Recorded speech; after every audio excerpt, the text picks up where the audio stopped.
Yo, how's it going, YouTube?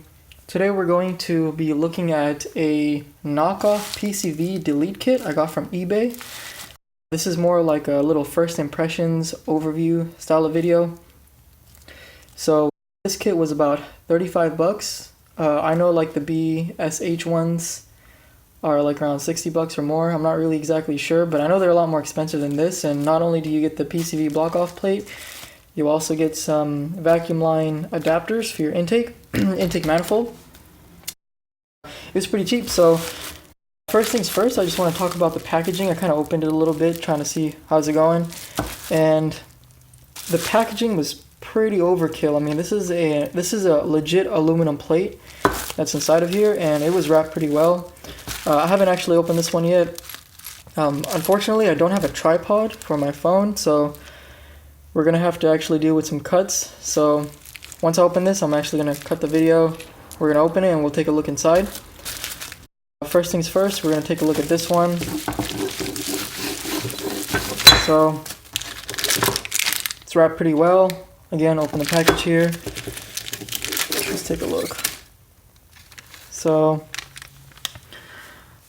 the plate looks pretty good quality. It is anodized aluminum, so it's not painted or anything. It's straight anodized. It is actually metal. You can actually hear it. It has a pretty decent amount of weight to it, but it's definitely aluminum. It's not steel or anything. Or at least I don't think it is. The only thing that I kind of notice here that I don't know if the name brand block off plates have is if you look really carefully, maybe I can zoom in here. Let's see if I can find it. Yeah, maybe you can see it there, but there's kind of like a machine grain pattern left over, I guess, by the machining process.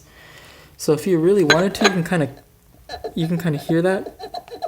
You kind of catch your nail. Now this might mean that there might be a sealing issue in the PCV system where it connects to the valve cover. But honestly, I don't think it's really going to be an issue. We'll see how it is. But hey, if worse comes to worse, I'll just take it off, take some sandpaper, and just sand the hell out of it, and put it back on the car. So that should solve the problem. But I'm just going to rock it like this, see how it goes. I'm not really intending to do any modifications to this unless I have to. And it also came with some zip ties. I guess these are for the vacuum line I can run if I want to run some boost gauge or anything. And I'm going to cut the video here. I'm going to get this opened up and we'll see what's inside. Okay, so the first thing I got to say is this kit is pretty impressive. It comes with quite a bit of hardware. It comes with the screws. It comes with the washers for the screws. It comes with some O-rings. It comes with a nipple for the thread here, so you can tap into a vacuum source. It comes with this adapter, so you can plug in your breather hose. That screws right in on the other side. And it has an O-ring in it as well. So yeah, it's pretty good. These clamps, obviously for this hose right here. And it even comes with like a little threaded stud, so if you're not going to use a tap area for vacuum, then you can just plug it up. So that's pretty cool. So I'm going to try to document the process. I don't have a tripod, so I'll kind of do some jump cuts. It should be pretty easy to install. It's my first time doing it. So I'll see you guys in a bit. Okay, so I would be installing it in place of this PCV system right here. So the first things you want to do is you want to just take these little breather hoses out.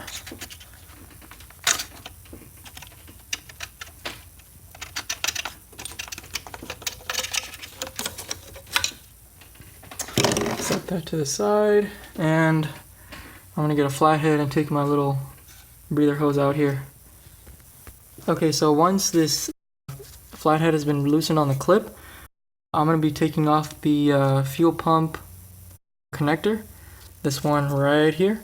And this one, you need to follow standard practice. You need to push in on the connector, push down on this clip, and it should pop off. I won't be able to do it on camera because it requires two hands for me, so I'll give it a cut here. So I went ahead and I took off the PCV system here.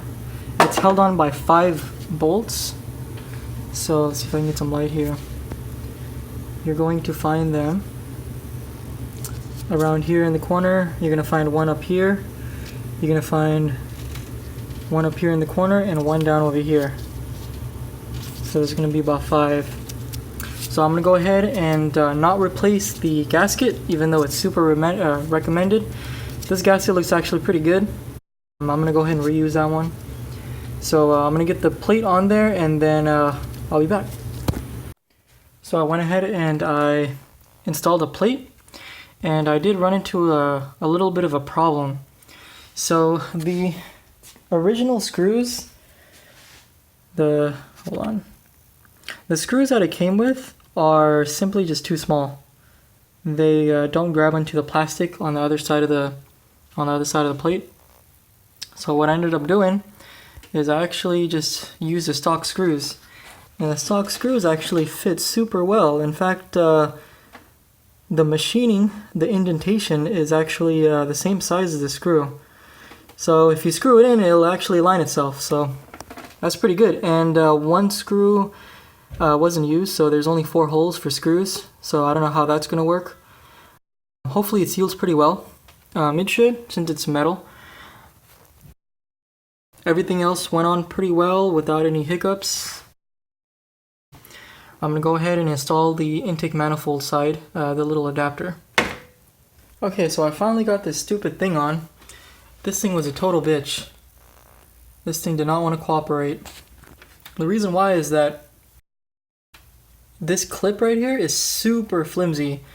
It's kind of funny actually, because it has the Audi logo on it with a part number that's really unreadable, and I've felt a real clip, like a real OEM clip. It's a lot more sturdier than this, and this is just straight flimsy. So if you have your own clip that is original, I would highly recommend using that.